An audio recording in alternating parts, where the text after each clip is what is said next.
Essa é uma aula sobre interação homem-máquina. Começaremos então a falar sobre interfaces de usuário. Com quantas interfaces você se comunica no seu dia a dia normal? O que é uma interface? A interface, então, de usuário é o suporte computacional pelo qual o usuário aciona as funções do sistema e dele recebe as informações necessárias para suas tarefas. Como exemplo, quando você acordou hoje, você deve ter usado, né, o despertador do seu relógio. Então, a primeira interface que você teve hoje foi a interface do relógio ali do alarme. A interface ela tem elementos tanto de hardware quanto de softwares. Nos hardwares, os dispositivos de interação e nos softwares são programas responsáveis pela apresentação da informação, então pelo acionamento dos dispositivos de interação e pela dinâmica. Então, o que seria a interação? Na linguagem humana, então, na linguagem natural, né, nós usamos os elementos que são léxicos, sintáticos, né, e semânticos, né? E na linguagem artificial, esses elementos também estão presentes.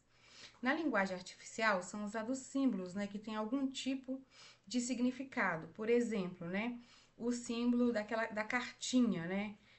Quando a gente vê esse símbolo na tela, a gente automaticamente reconhece que esse símbolo, né, que tem uma mensagem, que a gente recebeu uma mensagem. É, Estes símbolos, então, né, todos os símbolos que a gente vê ali na tela, eles têm um significado, né? Porque há elementos de síntese nessa linguagem também, nessa linguagem artificial. Os símbolos, então, projetados em uma tela, né? Que chamamos de design, né? Do produto ali, no caso, é o que facilita a interação humano-computador. Né? Você vai projetar coisas, fazer design de produtos computacionais. O design, então, é uma parte do processo de criação que define as formas e as funções, né, dos objetos dos produtos, de forma que esses produtos, né, se tornem adequados às necessidades dos usuários e aos efeitos desejados sobre eles mesmos. Essa é uma definição de design. É isso, né, que nós fazemos quando nós projetamos, né, e programamos ali um objeto, tudo que está ali por trás. A interação é o diálogo, é um ato de comunicação. No caso dos seres humanos, a interação ela é natural. Uma pessoa fala e a outra escuta. No caso da máquina, essa interação é artificial. Então, como exemplo aqui de uma linguagem artificial, como exemplo o Waze. No caso do Waze, né, o Waze então é um aplicativo, né, onde a gente pode visualizar, né, um mapa eletrônico, né, que nos permite ali nos deslocar de acordo, né, com a indicação ali por um trânsito melhor. O Waze, né, é um aplicativo e nesse aplicativo a gente pode ver que o designer, né, quem construiu o aplicativo Waze, colocou nele muitos ícones ali e esses ícones eles são, né, representam várias coisas. Então a gente através desses ícones, através do design, né, desse aplicativo e com a medida que a gente vai usando e com a medida que a gente é exposto, né, às interfaces digitais, a gente vai passando a entender e a gente entende que aonde, por exemplo, está esse trecho aqui vermelho, o trânsito está lento, né, ou parado, aí lento. Então, no caso, né, o Waze aqui está indicando o quê? O Waze está indicando para se fazer, né, esse retorno aqui, porque vai ser mais rápido. Então, através dos símbolos aqui, a gente então entende, né, que entende o diálogo. Né? Perspectivas, então, né, de interação. O homem, então, né, ele pode interagir ali com o computador, com o sistema, né? No caso, né, no design ali humano-computador, é interessante pensar que existem diferentes perspectivas, né? Então, no caso, aqui tem exemplo de 4 perspectivas. E dentro dessas perspectivas, né, podemos projetar, né, já pressupondo, né, as nossas relações humano-computador. Por exemplo, na primeira interação aí que é sistema, né, é homem-sistema aí. Podemos entender que o usuário sendo um computador e o computador, né, e o computador desse usuário se comunica de uma forma muito rigorosa e bem estabelecida. Um exemplo, né, quando a gente vai a um caixa eletrônico sacar e aí a gente clica, tem que clicar algumas teclas, a gente tem que clicar e a gente tem que ter aquele comportamento. Se a gente não seguir exatamente de forma rigorosa esse comportamento, a gente não vai conseguir. Então, o designer caixa eletrônico, né, ele foi programado ali para funcionar daquela maneira e a gente se adequa a essa maneira ao como o sistema funciona. Na segunda opção, né, o designer então pode criar uma interação completamente diferente. Ele pode projetar aí uma interação, né, em que o computador se torna nosso parceiro. Por exemplo, aí o caso da Amazon Alexa. Ele é um assistente inteligente, né, que conversa com a gente, né, quando a gente tem uma Alexa, por exemplo, numa linguagem, né, natural pra gente. E aí ela obedece às nossas ordens, nos responde ali o que a gente estiver precisando, né? Faz algumas funções também pra gente ali. Se a gente pedir ela para tocar uma música, pedir ela para poder buscar uma informação na web, ela busca essa informação na web e nos responde ali. A terceira perspectiva aí, né, é uma perspectiva diferente quando a gente usa o computador aí como ferramenta. O computador então serve como uma ferramenta nas nossas mãos, né? A gente usa ele, por exemplo, o uso de um editor de texto, né, no qual a gente combina aí diferentes instrumentos aí para poder no final a gente, por exemplo, gerar, por exemplo, um trabalho de conclusão de curso, escrever um artigo ou até mesmo alguma coisa pessoal assim que seja do nosso interesse mesmo. A gente usa o computador como uma ferramenta para obter um resultado final desejado. A quarta opção, né, que é considerar aí o computador como um meio, né? E aí, considerando o computador como um meio, ele é apenas, né, uma ferramenta mesmo. Então, tem um ser humano de um lado, o ser humano do outro lado. Por exemplo, é um tipo de opção que a gente pode usar aí na nossa linguagem, no Meet, por exemplo. Esse é um tipo de opção que a gente pode usar, né, nessa interação aí humano-computador aí.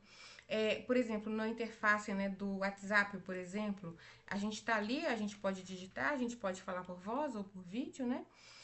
E aí, o que o WhatsApp é? O WhatsApp é apenas uma ferramenta que ele nos coloca, né? Tem um ser humano de um lado, um ser humano do outro ali. Então, a gente quer comunicar com as outras pessoas, né? Existem, então, né, esses quatro tipos diferentes, né, de perspectivas de interação, né? E a forma da gente comunicar, né, do homem-máquina aí. Então, a interação humano-computador, ela é artificial, né? Por ser de uma linguagem artificial, ela depende desse design. Então, o que é que se entende por design? Design, né, é um processo de projeto que visa criar as formas e as funções dos objetos,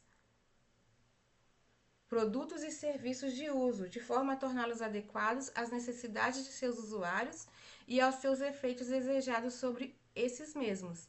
Então, aqui no caso, né, poderia aqui ser esse aqui é um outro aplicativo, né? E esse aplicativo aqui, na verdade, isso aqui é só uma imagem. E é uma imagem que mostra um mapa, mostra um carro, né? E esse carro aqui tem um símbolozinho, significa que esse carro está em locomoção. Então, por exemplo, aqui, por exemplo, se a gente fosse utilizar, por exemplo, um Uber, por exemplo, a gente poderia estar vendo aqui na nossa tela, né, a localização onde que esse carro está. Então, isso também é um outro exemplo de homem-máquina, né? Vamos falar então um pouco sobre affordances, né? O que seria um affordance, né? Affordance na interação homem-computador significa uma característica do objeto capaz de revelar aos usuários o que ele pode fazer com ele. Então, por exemplo, aqui nós temos a página, né, da Wikipedia. E nessa página da Wikipedia, ela tem vários, a maior parte do texto, né, assim, está escrito em preto, mas dentro desse texto em preto tem vários trechos do texto que está em azul. E aí, à medida, né, que a gente já usa a Wikipédia há algum tempo, a gente já sabe, por exemplo, num texto assim a gente vê, a gente entende que por trás dessa letra azul essas palavras são links. E aí você clicando nesses links, né, você vai abrir outros textos. E aí falando sobre o assunto, né, tema desses links.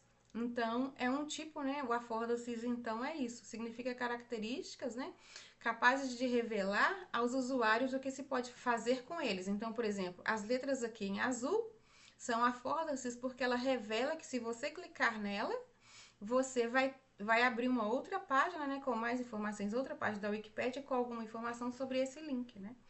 Então, isso é um affordance, né? Vamos falar então um pouco sobre a qualidade da interação aí humano-máquina, né? Qualidade, então, é um termo que que é difícil de definir, mas é fácil de identificar. A definição de qualidade, segundo a ISO 8402. Ela define que qualidade é a totalidade de características de uma entidade, que lhe confere a capacidade de satisfazer as necessidades explícitas e implícitas. Porém, né, o conceito de qualidade é um conceito relativo e dinâmico. Na década de 40, por exemplo, de 40 a 50, se entendia, né, como qualidade a qualidade, então, para o usuário associada, né, a essa década era a adequação funcional e a disponibilidade. Então, por exemplo, a parte aí computacional que já estava disponível nessa época era entendida como uma qualidade, de extrema qualidade, porque era uma época inicial, né, onde estava se construindo os primeiros computadores, onde se estava se colocando em uso esses primeiros computadores. Então, a funcionalidade desses computadores é o que determinava a qualidade. Na década de 60, né, com a criação dos mainframes, a qualidade, então, agora está mais associada ao desempenho, à utilidade e ao desempenho desses computadores. Na década de 70, então, a qualidade muda um pouco. A qualidade agora é a interação associada pelo usuário. Então, como que o usuário pode interagir, né, com esse computador ou com esse sistema, com essa máquina, no caso. O que é valorizado, então, é a inteligibilidade, né, dessa máquina, a operabilidade dessa máquina, a confiabilidade dessa operação. Na década de 80, então, o computador pessoal e as interfaces gráficas. Aí passa a existir os usuários, né? Pode ser um usuário programador, usuário programador, o officers, os educadores e estudantes, os usuários corporativos e também os usuários domésticos. Ainda na década de 80, né, o conceito então agora mudou com o surgimento desses computadores pessoais. A qualidade da interação então passa a ser o quê? A usabilidade, que seria o quê? A eficácia, a eficiência e a satisfação. No início da década de 90, Nielsen define componente de usabilidade um método de usabilidade e um método capaz de incorporá-los no design, a engenharia de usabilidade. Então, o que, né, Nielsen aqui caracteriza, né? Ele caracteriza, então, como qualidade aqui a facilidade de aprendizado, a eficiência, a facilidade de memorizar, a baixa taxa de erros e a satisfação subjetiva. No final da década de 90, então, a web, então, vai impulsionar agora o termo, né, de qualidade. E aí, agora já existe a mediação, né, entre usuários que são usuários alimentadores e usuários consumidores de informação. A web, né, o conceito de web para todos. E a qualidade agora é a comunicabilidade e a navegabilidade. Essa conceito de qualidade aqui, ela tem muito a ver com a encontrabilidade, se você encontra ou não a informação que você está buscando ali na web. Nos anos 2000, então, né, a vez das redes sociais e dos dispositivos móveis. A qualidade, então, da interação está associada à portabilidade, responsividade, à acessibilidade, à sensibilidade e o contexto, né, no caso de jogabilidade. A partir da primeira década do século 21, a qualidade da interação agora, né, passa a ser multidimensional, a internet das coisas. De acordo com a ISO 25010, usabilidade, então, como qualidade do produto, que seriam capacidade de reconhecimento da adequação, facilidade de aprendizado, operabilidade, operação contra o erro do usuário, estética da interface de usuário e acessibilidade. Continuando, então, né, a ISO 25010 fala sobre a eficácia, sobre a satisfação. Dentro da satisfação está a utilidade, a confiança e o prazer, a isenção de risco e a cobertura de contexto. Vamos falar então sobre o User Experience. Experiência do usuário, então, é um termo usado para refletir a qualidade da interação de pessoas com produtos e com outras pessoas e as consequências emocionais e cognitivas que decorrem dessa interação. Geralmente, né, o termo é usado muito com tecnologia. Existem, então, duas dimensões, né, da UX. As pessoas, então, percebem sistemas interativos em duas dimensões. Uma dessas dimensões é a pragmática, né, que são as metas do fazer, e a outra dimensão é a dimensão hedônica, que é as metas do ser. Exemplos, então, aqui da pragmática. Fazer uma ligação, achar um livro na loja, cadastrar um usuário. Isso são exemplos, né, das metas pragmáticas, das dimensões pragmáticas. E das metas hedônicas, né, os exemplos aqui é ser competente, ser relacionado aos outros e ser especial. Essas são as metas, então, hedônicas aqui. A experiência do usuário, então, ela é abrangente e longitudinal. Ela tem pontos de contato, então, no marketing, né? Se for um produto, na loja, no manual, na instalação, na interface de uso, no suporte e no descarte. E momentos também, antecipação do uso ali antes da pessoa adquirir, primeiro uso, uso esporádico e uso continuado. Você consegue distinguir usabilidade de UX, de experiência de usuário? Então, usabilidade, o que seria usabilidade? Usabilidade é uma característica intrínseca do produto, é uma qualidade que o designer especificou e embutiu no produto durante o projeto, considerando que ele sabe sobre os usuários, para lhes proporcionar uma boa experiência. Então, usabilidade, né, resumindo aqui, é tudo aquilo, né, que a pessoa, quando vai fazer aquele projeto ali, ela define que vai ter ali no produto, de acordo com o que ela conhece, de acordo com o que ela prevê ali, né, que o usuário vai precisar. Então, vai colocar os botões, vai colocar todas essas coisas. Então, todo o design do produto, se for um produto digital, né, vai estar ali, vai fazer parte da usabilidade. E a experiência do usuário, então? A experiência do usuário, ela está relacionada com a perspectiva individual, que é afetada pela usabilidade, mas também se produz em função de expectativas, vivências anteriores, condições individuais e interações com outros produtos e indivíduos. Né? Um exemplo que a gente pode colocar aqui é a questão, né, dos usuários de iPhone versus os usuários de Android. Então, por exemplo, a usabilidade, né, do iPhone e do Android, ela é diferente. Então, assim, tem coisas ali de designs que são diferentes. Mas também, né, na medida que as pessoas vão usando ali os aparelhos móveis, né, os telefones móveis, assim, se ela usa Android ou se ela usa iPhone, todas essas questões aqui, como a expectativa dela, as vivências anteriores, os telefones que ela teve anteriormente, tudo aquilo que ela ouviu falar, as condições individuais, né, e a interação ali com o produto, né, então, por isso que usabilidade é diferente de experiência de usuário. Então, esses foram, né, os principais conceitos aqui dessa aula introdutória da interação aqui, né, homem-máquina. Muito obrigada.